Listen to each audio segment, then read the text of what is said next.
may the words that we say and the things that we do glorify you, Jesus. Empty hands held high, such small sacrifice. If not joined with my life, I sing in vain tonight.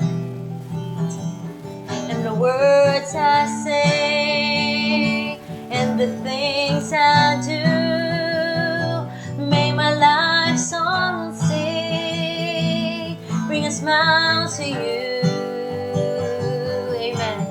May my life song sing to you. Let my life song sing to you.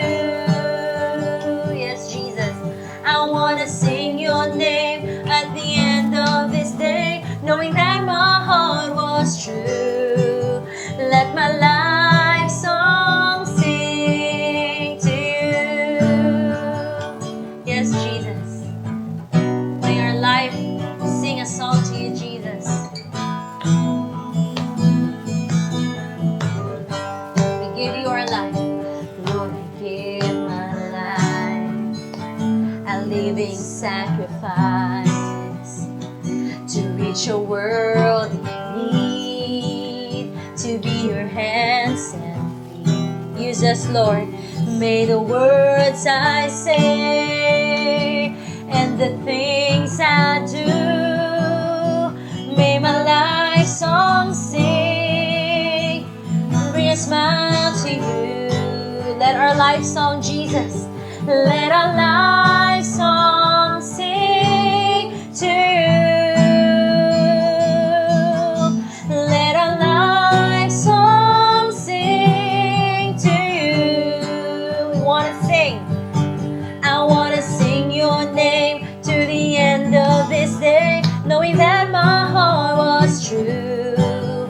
Let my life song sing to you. Once again, let my life song, let my life song sing to you.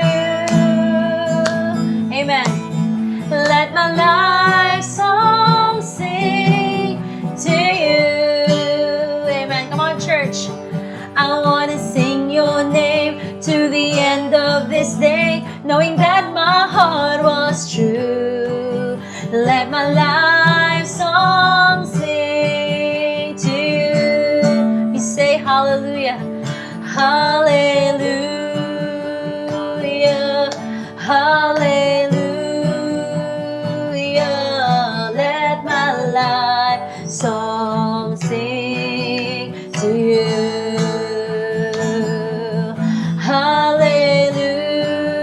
Hallelujah, hallelujah. Let my life song sing to you. For the last time, hallelujah, hallelujah, hallelujah. Let my life song sing to you. Yes, Jesus, let my life song sing to you. Amen. Come on, let's sing to Jesus. Let my life song sing to you. We want to sing, Lord. We want to sing your name to the end of this day, knowing that my heart was true. Let my life song sing to you. For the last time, let our life song, let our life song sing to you. Amen. As a church, Jesus, let our life song sing to you. We want to sing. We want to sing your name to the end of this day, knowing that my heart was true. Let our life song sing to you. Yes, Jesus, I want to sing your name to the end of this day, knowing that my heart was true. Let my life song sing to you.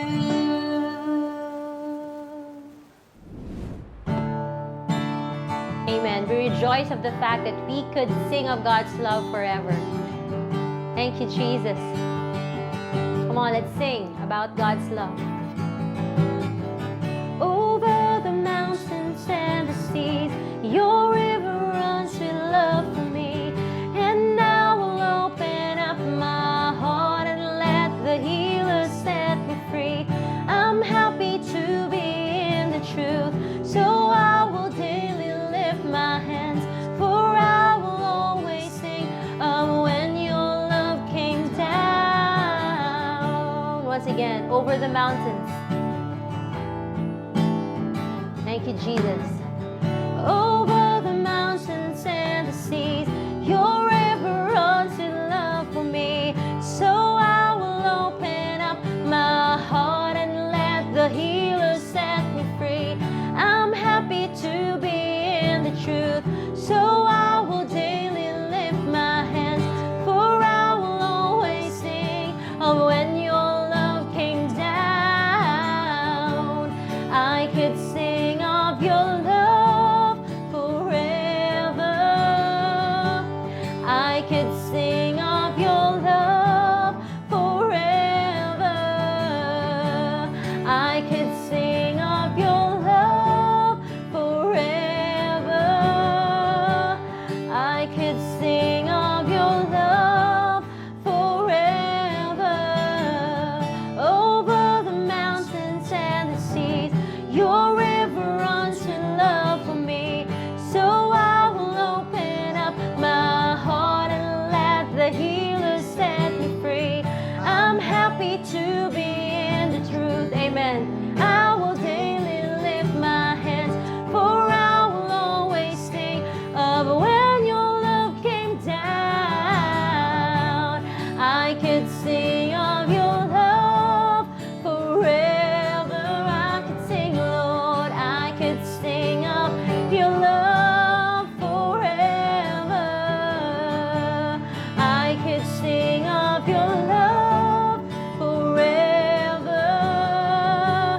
I could sing of your love forever. Once again, I could sing of your love forever. Come on, let's sing.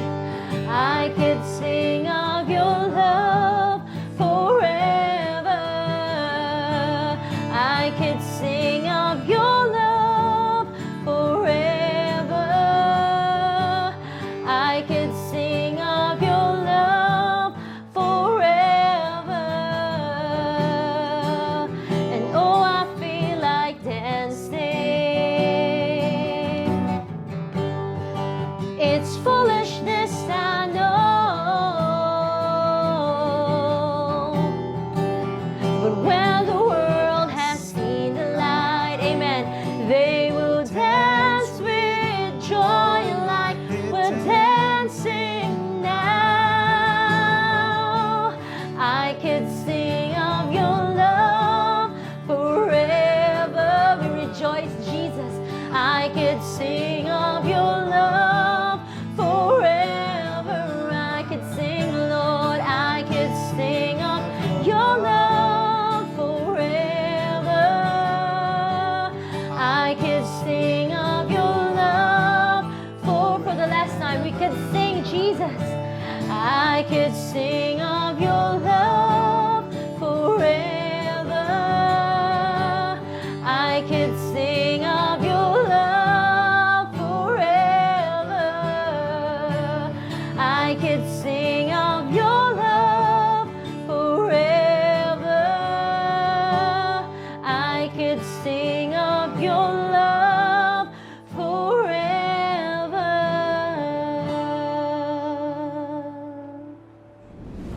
Shalom community, welcome once again to another Sunday service that we have on our digital space. We will be talking about one body, many parts.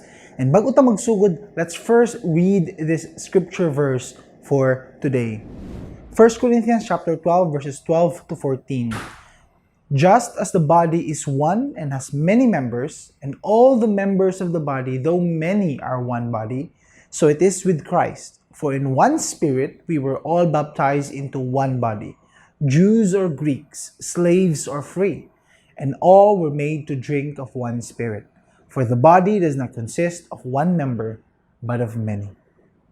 Let's all bow their heads. Let's pray. Lord God, we'd like to thank you for we are all connected into one body in Christ. Many members, Jews and Greeks and Gentiles and Israelites and many of those who come into genuine faith in you. All of us, regardless of our status, regardless of our nationality, our race, or whatever else that makes us distinct, still, we are united in you. Daghang salamat, Lord, that you have not looked with distinction or prejudice depending on asa migikan, but rather you have accepted us as your children. So Lord, we thank you and allow us to understand what this means in our day-to-day walk. In Jesus' name, amen and amen. Now you may notice this, especially if apil pug kaani, that the whole world right now, particularly even diri sa Philippines, is that the borders are slowly disappearing. People are opening up to socializing. Sometimes, ang social distancing wala na gina-observe. We tend to party more sa atong mga balay or other places. We tend to celebrate life more in events and in certain milestones, whether in ato ang marriage, ang mga birthdays, or mga achievements in our life. And because of that, more and more, as if nag-opening up ta, we have more options on what to do on the weekends, asa ta mo na balay, asa ta mag-explore, asa ta mag-enjoy, and all these things. However, one thing that we notice as well, pag open up ani, is that it does not automatically come with our spiritual life. This means that even though we are slowly going into an endemic state from the pandemic, meaning gidawat na nato that this has become a normal sickness that is going around and we will just adjust to this new climate, ang atong spiritual life, it seems na agyapon dito on a pandemic state. What that means is that naagyapoy medyo isolation, naagyapoy distancing with church activities, religious activities, or doing ministry, or doing all these things that will promote a better spiritual life. And so, this is not actually a unique situation in the history of the church. The church meaning the body of Christ in all history, because daghan pug mga dagkong sakit na niabot. At the same time, there were also many external forces nga nag-force sa ilaha to be in danger, to run away, na magtago, mag-isolate, and all these things. Even up to now, there are countries where people still experience isolation due to political climate or due to external pressure. Now, because of that, kaning verse, I think it will allow us to open our minds. And unsay design sa Ginoo. If we choose, mingon tag, di lang sa karon because dili maayong time, or dili sa ako mag-involve, or di kaya na ako'y apprehension towards performing or being involved in all these things, unsay consequence ana? At the same time, is that the design that God has for us? So again, we want to focus here on these three verses, particularly magsugod ta with this first verse. Just as the body is one and has many members, all the members of the body, though many, are one body, and so it is with Christ. Have you ever been to a party nga selected daan, asa ka maglingkod on a table with people you know? I'm sure some of us have experienced that na naay nagpili daan kung asa ka maglingkod, and katubang kauban nimo are people you enjoy your company with. And so, magkatakataw mo, na ay mga familiar stories, na ay chemistry in the table. And I know, in contrast to that, nakaapil na po tag mga parties na ang kauban po nato are people we do not know, or perhaps naatay kalaban, or di kaya naatay mga tao dito nga awkward ta with, or nakig-away ta, or nakikag-conflict ta recently or in the past, and therefore dili kaya to feel makipag-converse sa ilaha. And so, what happens is, ang 3 hours na event, murag dugay kay mahuman, kay mag-antos ka, kaya ni mahuman, oy, mahulat ka nga na opportunity mo adto ka sa pikas table nga naa kay kaila ka dito magstorya mo. Or di kaya, later on, you will move to a different table once na po'y nag-move around. Naghulat lang mo sa queue, na medyo pwede na mag-move around. But for the table, the first example, nga ganahan ka sa table, most probably ang mga tao na kailan ninyo, sila pa nun mag-flock sa inyo in that table. And that example, so it is with possibly in our church or in the body of Christ. Meaning na ay tendency that we only communicate and stick to people we know and are familiar with, and then we just accept na may ubang mga tao in the community or in the church. When I'm speaking of the church, it could be inside the church or it could be kita as the community of believers mingling with other faith communities. That we tend to say, namoy inyo ha, namoy amua, and therefore okay na mi ani. Basta enjoy lang mi sa amua in our own little group, and then we no longer need to associate with other members of the body as well. The verses that we have read actually corrected us na dili na maayong batasan.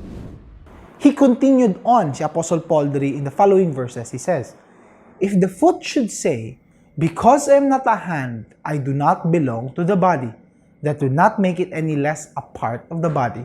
If the ear should say, because I am not an eye, I do not belong to the body, that would not make it any less a part of the body. If the whole body were an eye, where would be the sense of hearing? If the whole body were an ear, where would be the sense of smell? But as it is, God arranged the members in the body, each one of them, as He chose. When we read these verses, it simply means God identifies the distinction of different parts of the body. This means wala siya niingon na each church is equal to another church, each member is equal to another member, and therefore dapat inani imuhang character, fullness, inani ang imuha ka mag-interact, inani dapat ka imong humor, inani dapat imuhang decision making, and all these other things. He recognizes na adji ubang tao that really is an I. And we know this, na uban, an I, when I say an I, although dili ka na ginapasabot sa verse because he is only giving example, na murag mata, na magsigilag tanaw, sigig pamantay sa mga ginabuhat sa uban. Na inana, na uban who is a mouth, nga murag likes to talk, likes to gossip, likes to spread rumors, likes to share all these things. And na uban who likes to murag tiil, magsig lakaw, magsig travel, magsig adto so and so. But he recognizes all this distinction within the church. But he is saying, God arranged them. Ang uniqueness o sa katao na adiha. And whether you like it or not, and some of us do not like if dili ta familiar, it doesn't matter according to your preference. What Jesus is telling you, that is a part of the body. That is a member of the body. So it may be you consider them as unlovable or hard to please or hard to love. He or she is a part of the body. When I want you to look at the person beside you or in the room with you, tell him or her, you are a part of the body. And then tanaw po siya, tell that person, I am a member of the body. Now, that is very important to think of as we move on towards this. But let's make a proper definition. Daghag different types of members of the body. And when we say the body, the body of Christ is so huge. Daghan kay small elements, and we can break it down to these different na mga segments. One is inside the church or community. Meaning, mga people with you in the gathering. It could be if ang isa ka church in a digital space, wala pa kayo nagatapok, it could be other families who are also listening in with you, and later on will go with you during the monthly gatherings or the ministries or the different initiatives of a community. Pwede po na. People inside the current faith community na imong ginadtuan. Second, it could be a denomination or sister churches. Some churches belong to a denomination. So meaning daghang churches in the same denomination.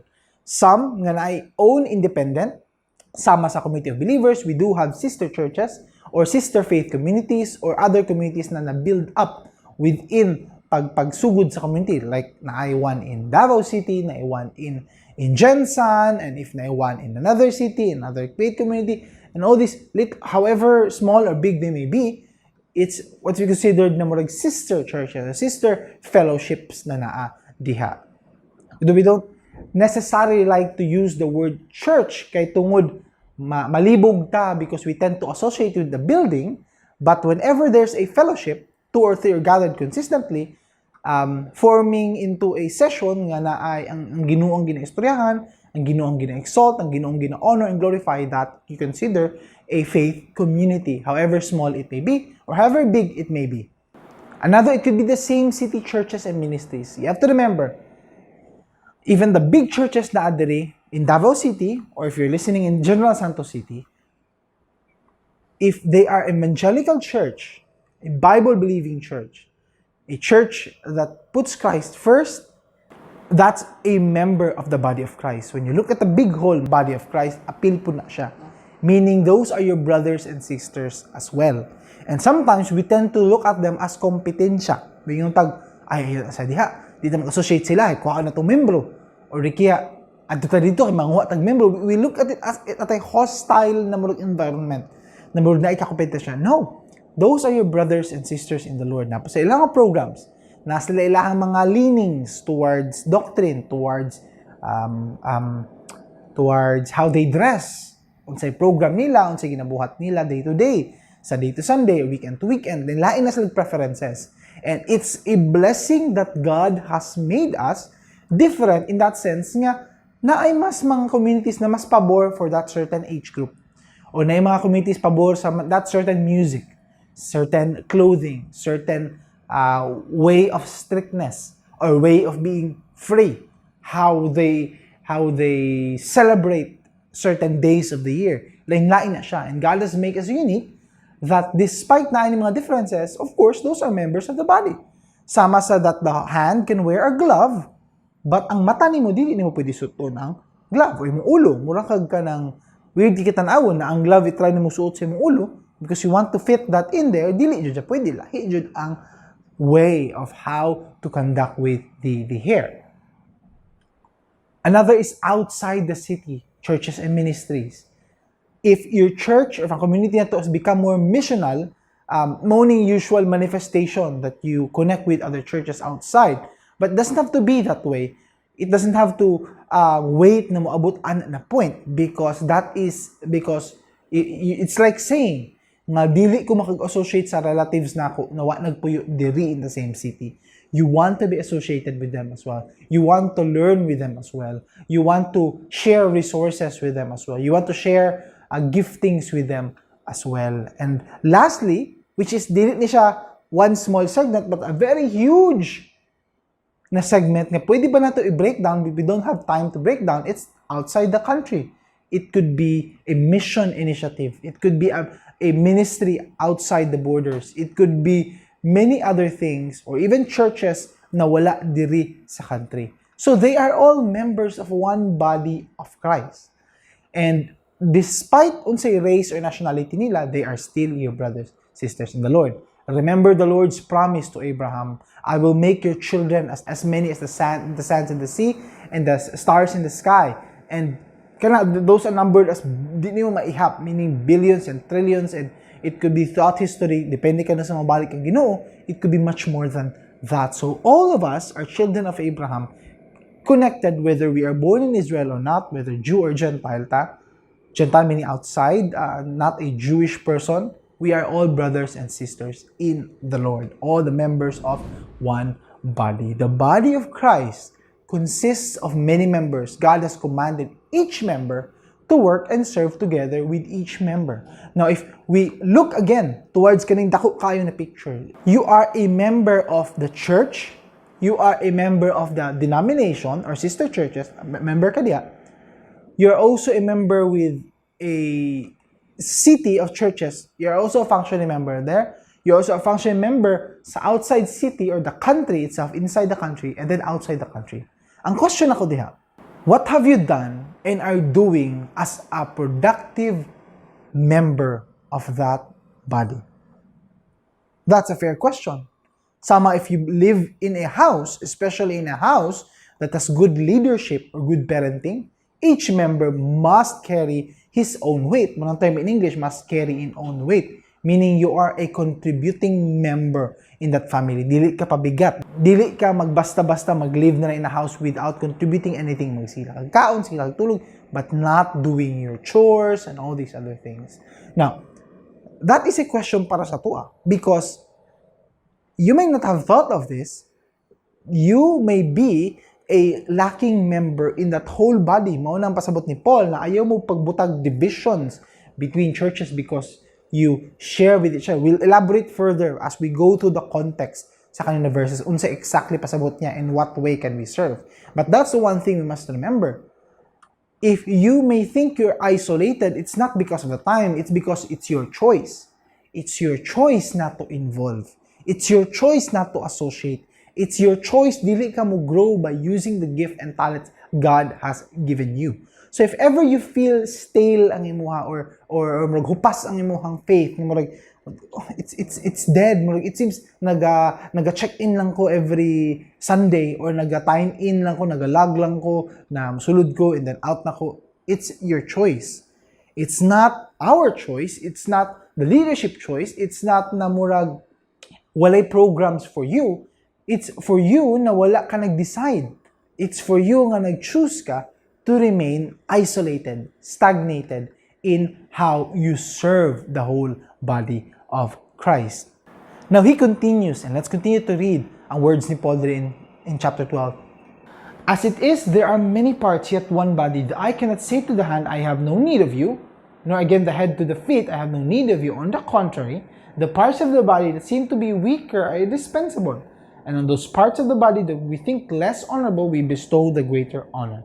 Our presentable parts are treated with greater modesty, which our more presentable parts do not require. But God has so composed the body, giving greater honor to the part that lacked it, that there may be no division in the body, but the members may have the same care for one another. If one member suffers, all suffer together.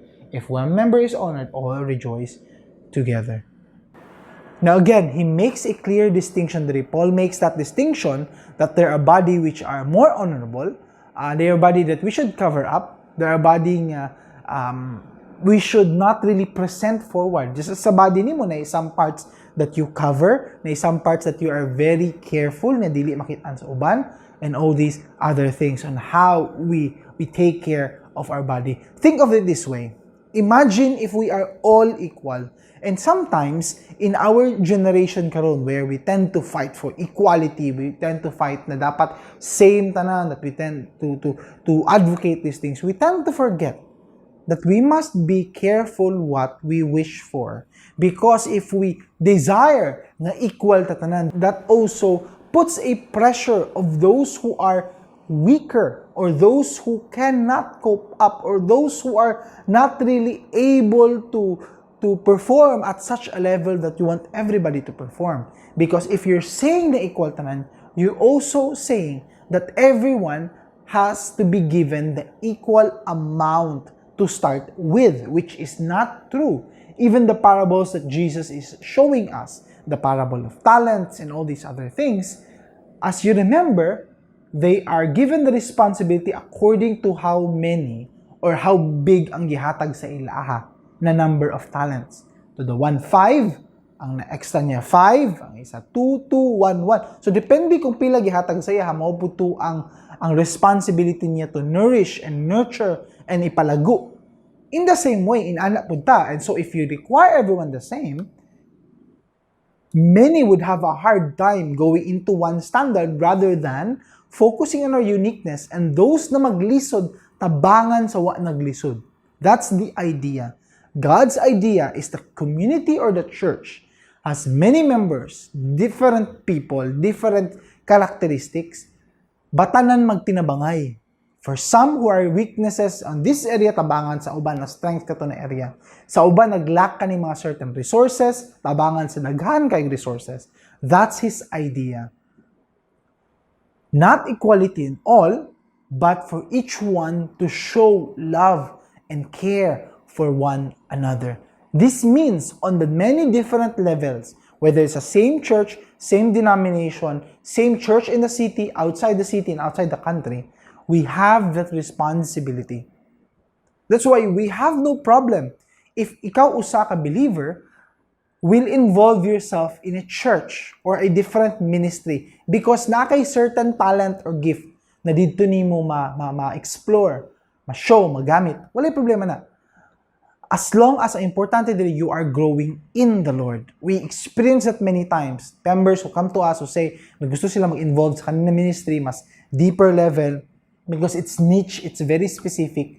Because of that, they will have less time involving in this. Wala problema. As long as you're growing there. That's the important thing. You belong to the body of Christ, not to a specific name of the church. It's the body of Christ. And among desire, especially ako as a teacher, as someone who preaches God's word, is I am more than happy whichever church you belong to, whichever community ka na belong to, as long as you're growing deeply rooted in the Lord. It could be na di na tayo magkita for the next few years. It could be na for a few months, for a few weeks. I don't really go into the specifics o unsa na because ang akong desire is that you will grow. As long as you will grow, wala problema.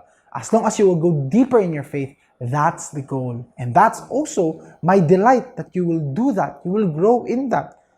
So wala problema na siya. And in the same verse atong gitan-aw ganiha, in there, it showed na mauning result gusto ni Paul, which is inspired by God. We do all these things, natabangay tatanan, because ang goal is, in order for there is no division, but the members may have the same care for one another. If one member suffers, all suffer together. If one member is honored, all rejoice together. And I tell you, right now, daghan kaayong churches and communities who are suffering, and daghan kaayo who are enjoying abundance upon abundance. Now, the sad thing is, they tend to forget that if these small communities suffer, they also suffer. And yet, they turn a blind eye. Dili sila mag-focus about ana. And ang weird thing about ani Paul, if you think of it logically, if buhaton din natin yung walay division, but many times, if mag-associate sa church, or other people, or add other people from other communities, if you have been long enough, there is a huge tendency na. Ang tendency is na yung mga division noon. There are those na mag-believe kanina leader, na those who are follow this one. In Paul's case, that was an example na hitabo na. Some followed Apollos, some followed Peter, some kay Paul. Na sila murag grupo-grupo na, kami kay Paul jud mi, kami kay Peter jud mi, kami kay Apollo. Murag politika ba? And sila, mga apostles, ang kanindot lang na tayo, malibog sila, nganong ginana man mo? Nganong gapili-pili man mo? Dili man ni siya political campaign. Dili man ni how the world operates, because the world will operate, kani ko na party, kani ko na party, kani ang color. The body of Christ, walay distinction. Everyone is under the body of Christ. And because of that, if we do it properly, there will be no divisions. Despite makik-associate ka with other members of the body. If you truly want to desire na tabangan ninyo ang those who will suffer, tabangan ninyo ang uban na naglisod, tabangan ninyo ang uban who needs help, if there's genuine love and care, diya may tabo. Wala ilugay, wala kawatay. God's design is instead mo adto sa fear nimo na what if maggubot. No, wala division. If kita tanan sa community, we understand that wala division, tabangan nato to sa dito, hatod nato sila dito, tagatog pagkaang kato sa dito. If we operate that way, there will be no divisions because technically, whatever happens, wala dyan divisions. That's our viewpoint. That's God's design. And we tend to give so many complex solutions. So many complex solutions how we could show God's love to people, how we have a very productive ministry, how daghan kay ma-impact, daghan kay matabangan, and so many other things. It's very simple. We drill down to the very basic. This was Jesus' words, by this all people will know you are my disciples. Mutuo sila sa mensahe kani. If you have love for one another. If we have love, genuine love, people will see that in the body. Then they will say, tinuod jud ang ginaingon nila. Tinuod jud ang ginasulti nila na gugma sa Ginoo. Tinuod jud ang gugma nga knows no bounds and can forgive and has grace and all these things that God has promised for us. Not through our words, but through our actions with one another. If makita na diha, itong love for other members in the body, they will believe us. That's the most effective gospel message if makita ang gugma og sinabtanay within our family, at the church, with other churches outside the country. Our unity and love for each member in the body of Christ is the greatest proof of God's miraculous work in us. And when I say miraculous work, because it's so hard to maintain kaning unity and love for each member. It's miraculous because ang atuang normal nature, which is in a survival state, meaning God has given us the biological capacities in order na ma-survive ta.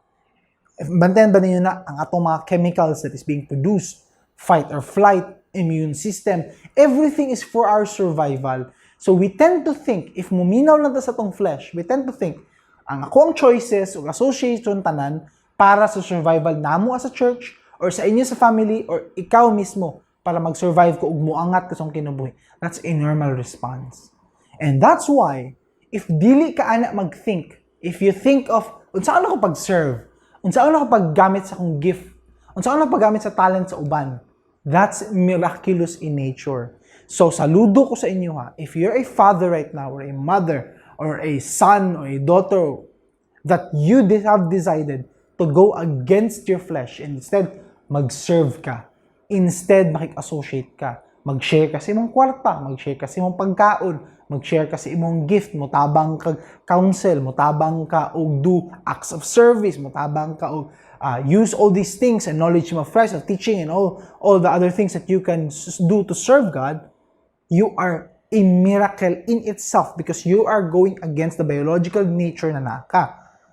And if you're doing that, you are exhibiting the miraculous work of the Holy Spirit, the sanctification that is happening. It's a miracle in itself because you are going against your very nature. And so kung balik ta dito sa main verse na to, in one spirit we're all baptized into one body, Jews or Greeks, slave or free, and all were made to drink of one spirit. This is important point sa pag-continue na to because we are made to think, okay, we understand this. That's a very basic start. You come into a faith and then you are baptized into the faith. Baptism is not optional. It's part of the sequence of faith. Kung dili ka baptized, that meaning, adult, when I say baptized, adult baptism.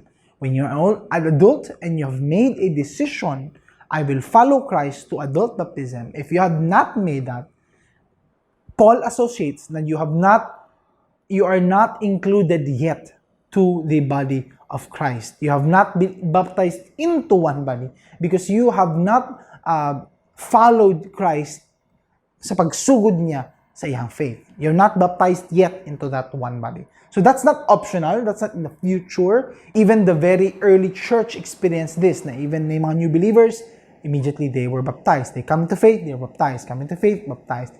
Pila sa sequence niya. So klaro ning first part today. But the second part, about drinking one spirit, we may begin to think, okay, it may mean thirst or drinking na nakay mga needs, satisfaction, siya mapuno. Yes, it could be. It could be thinking na nakay someone that you can go to or tap to or ask help from. Yes, pwede na. But when you look at the context of all these things, especially looking at the previous verses, because now we're at verse 12 to 14, if tanaw yung first chapter, he was talking about different things. Ang ginatalk about ni Paul dali, kaning all were made to drink of one spirit, is about gifts. Giftings from the Spirit. Drinking from one Spirit, not only na naa kay makuha na satisfaction and matagbaw ka sa ginahatag niya nga satisfaction in your life, but it could also mean that drinking from that Spirit, meaning you're drawing power, getting gifts, getting wisdom, getting peace, gikan sa same Spirit, which he was referring to in the previous verses. He says, therefore, I want you to understand that no one speaking in the Spirit of God ever says Jesus is accursed, and no one can say Jesus is Lord, except in the Holy Spirit. Meaning, when they proclaim these things, it's in the power of the Holy Spirit. Now, there are varieties of gifts, same Spirit. There are varieties of service, same Lord. And there are varieties of activities, but the same God who empowers them all in everyone. This means, whatever capacity nato to share our gifts, activities, service, however you are shaped by God, when you are doing all these things, you are tapping into the strength that the Holy Spirit is providing you. If you are stagnant, if wala ka nagabuhat of anything, wala ka nag-exercise sa mga spiritual gifts, wala ka nag-share, wala ka nag-buhat ng mga service, and all these things, only you can know, kasi na-gift na ka, and only God knows, then you are not drinking, you are not exercising kaning spirit that has been given to you. Paul says in a different part in Romans, he's talking about the same thing about gifts. Having gifts that differ according to the grace given us, let us use them. If prophecy, in proportion to our faith. If service, teaches, exhorts, one who contributes, one who leads, one who does acts of mercy. I want highlight ako diya. Because he has broken down these different things. Nauban the spiritual in nature, sama sa pag-prophesy, and exhort, and teach. But they're also practical diri in terms of contributing, leading, doing acts of mercy, and other activities and ministries that we can involve in. Meaning, however way you can, if involved ka, you are tapping into, you are serving in a way that God wants you to serve. So Ephesians 4, it says here, He gave the apostles, the prophets, the evangelists, the shepherds, and teachers to equip the saints for the work of ministry, for building up the body of Christ. Meaning, na people such as me, teaching, na mga prophets, na mga church planters or apostles who build these faith communities and all these other things that we continue to do because God's desire is that kita tanan, okay? Ang focus ani, kita tanan. Dili katong mga nag-serve lang in the church or in the community. Sila lang. No, kita tanan. Even if you're young, even if you're not really involved sa ministry and dili kay ka active, if you are a believer, if you're truly a believer, this is God's desire. We all attain to the unity of faith and the knowledge of the Son of God to mature manhood, to the measure of the stature of the fullness of Christ. God desires for us to become more Christ-like and to attain fullness. Meaning, don't settle na murag na ay kabag-uhan si mong kinabuhi. O na ay, di na ko as bugnutin as before. Di na ko grabe masuko. Di na kay ko sig apas o kaning mga material things in this world. Don't settle for those. Achieve the fullness of Christ, meaning the fruits of the Spirit. Galatians 5:20-23 reminds us, diba? Love, joy, peace, patience, kindness, goodness, faith, gentleness, self-control. All these fruits will continually mag-develop, and that's God's desire. Kita tanan will achieve that. You may stumble. Pwede ka mo revert to your old ways. That's a possibility. Or perhaps na yung mga parts na weakness yun nimo. But His desire is eventually maabot ka dito na point. It could take years. For some, it could take only months. Uban, decades. But we aspire to continually grow. That's the point. That's why we use ang gift. We become active doing all these things. Kaya gusto na ito maabot na ato na point. In Ephesians 4, it also says, rather, speaking the truth in love, we are to grow up in every way into Him who is the head, into Christ, from whom the whole body, joined and held together by every joint with which it is equipped. When each part is working properly, keep note of this, when each part is working properly, meaning you have a responsibility, you have a role. Ina siya. Tell yourself right now, you have a role. If buhaton mo yung role, if buhaton mo yung part, and you're working properly, you're working diligently, you're working faithfully, buhaton mo yung part. Tanan, in the sense that you are performing as a member of the body of Christ, and including your responsibilities, natural responsibilities, aspiring to be a good father or mother, a good member in your family, a good employee, a good employer, wherever you are, and then wherever you are currently in your status or position, and then connect that with your role as a member of the body of Christ. If you work properly, it makes the body grow. Naasi mo responsibility. If you don't, baliktad na ito if you're not working properly, the body will not grow. If we want to achieve love and people showing that tinuod ang miraculous work of God, each must perform their part. Because if gamay lang mag-work sa ilang part, it will be like this man. Nindot kayo og stature, upper body. Kusgan kayo, muscle kayo, patanaman tiin niya. Chicken legs, skinny legs. Sipaan na nimo gamay diha. Taluyahon na nimo na gamay, padaganon na nimo dugay, mubigay ng tiilan na. Because it could not support the whole body. Alternatively, it could be kuyaw ka iyang legs. But ang upper body, paypay kaayo. Walay kusog, walay ka muscle, it means nag-degrade ang iyang body. Now, that's very interesting thing. I've discovered, if magpag-guess ko sa inyo when you go into the outer space and you design a spaceship that will accommodate at least 3 to 10 astronauts. Now, if pabuhaton mo na ko anong design, na game, you begin to think, unsa ko ibutang ani? And then limited lang tagaan ti mog design, limited lang sa inyo pag-design. Siyempre, unahon niyo bedroom. Gusto ka na privacy, each astronaut, diba? Bedroom. Una nakaago, siyempre, naay katong area para sa mga pilot na dito sila mag-operate and dito sila na. Oh, that's good. And then, gusto po ko na kitchen sila para prepare sa food, all these other things. That's good. But one thing na ilahang make important na appeal dyan dapat na siya. I'm not sure if you guessed this or if you already know this, the answer is a space that is similar to a gym. Gym. Although modified tanan, because again, walay weight dito if mahal sa kag-weights. But the idea of the design of the gym is that each part of your body will be exercised. Because if you are suspended into space, walay gravity, maglutaw-lutaw ka. Unlike here, nanay gravity, the simplest task that you can do, mag-alsa ka, aning butang, magkuha ka to, magpunit ka, mulakaw ka, every muscle in your body is being acted upon with gravity and therefore di siya mo-degrade because it is being used. In a foreign situation, naka sa space, because walay weight on the muscles, mahitabo di ana. Every time mubalik sila, kung wala pa'y gym, pag mubalik sila from outer space, ang bone mass mo baba, ang muscle mass mo baba. And it would come to such a point na they would even forget the basic function because ang body ni-adapt na sa no gravity. If papansin ninyo na yung abot astronauts, if you look at the previous videos, pag landing nila, is that they tend to be in a hospital bed or naka-wheelchair sila because their bodies could not really perform well. And so later on, they added the gym in order na mo gamit. Now that's the same way with their spiritual life. You will be like in space if you will not perform.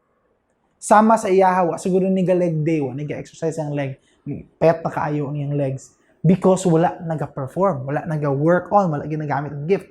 Palit, bone mass will go down, muscle mass will go down, and you will find yourself very depleted as if murag wa jud ka nag-exercise sa imong faith.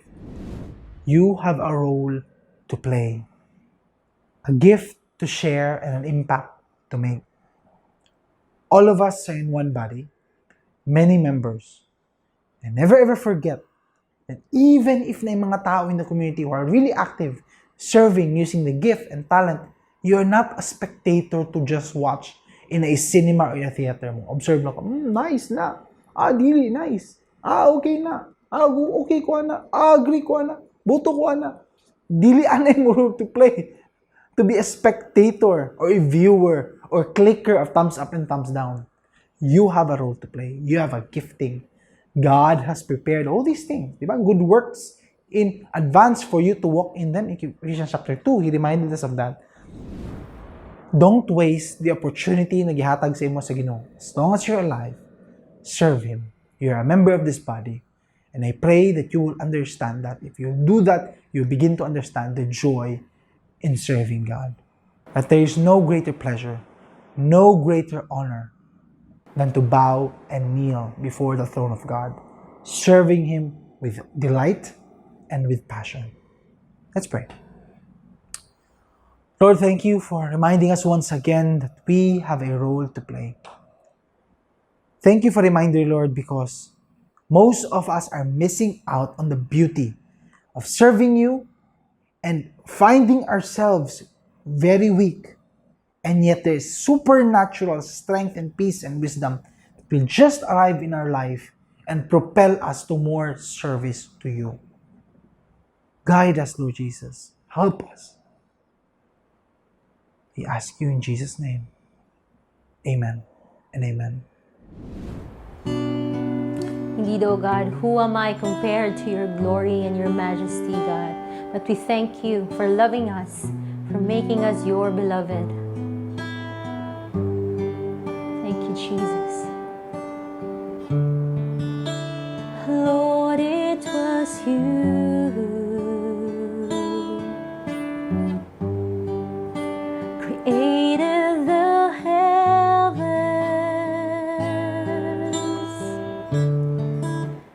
Lord, it was your hands that put the stars in their place.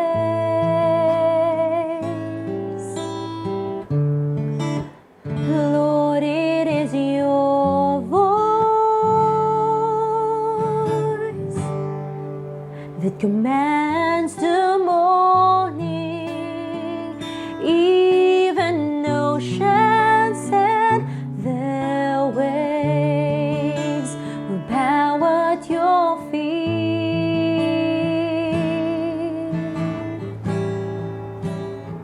Who am I, O God?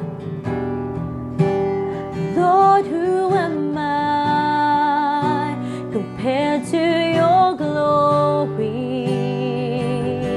Oh Lord,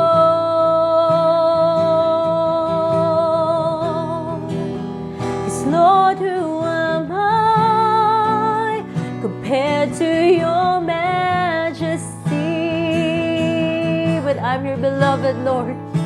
I am your beloved, your creation, and you love me as I am.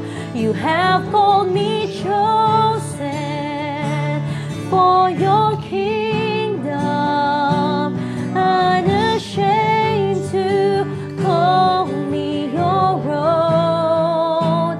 I am your beloved,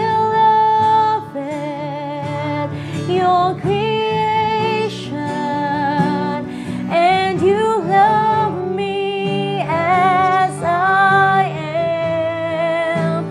You have called me chosen for your kingdom, unashamed to call me your own. I am your beloved. That's who I am, Lord. Thank you, Jesus. Yes, Lord, it was you created the heavens. Yes, Jesus.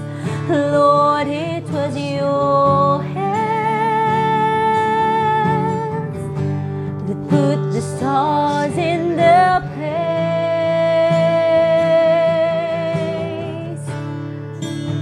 Yes, Lord, it is your voice. It's your voice, Jesus, that commands the morning, even oceans and their waves will bow at your feet. How much more, Lord? Thank you, Jesus. Lord, who am I compared to your glory? Oh Lord, who am I, Lord? Yes, Lord, who am I compared to your majesty? Come on, let's say it. We are God's beloved. I am your beloved, your creation, and you love me as I am. You have called me chosen for your kingdom, unashamed to call me your own. Once again, I am your beloved, your you love me as I am. You have called me chosen for your kingdom, unashamed to call me. For the last time, come on, sing it, Jesus. I am your beloved, your creation, and you love me as I am. You have called me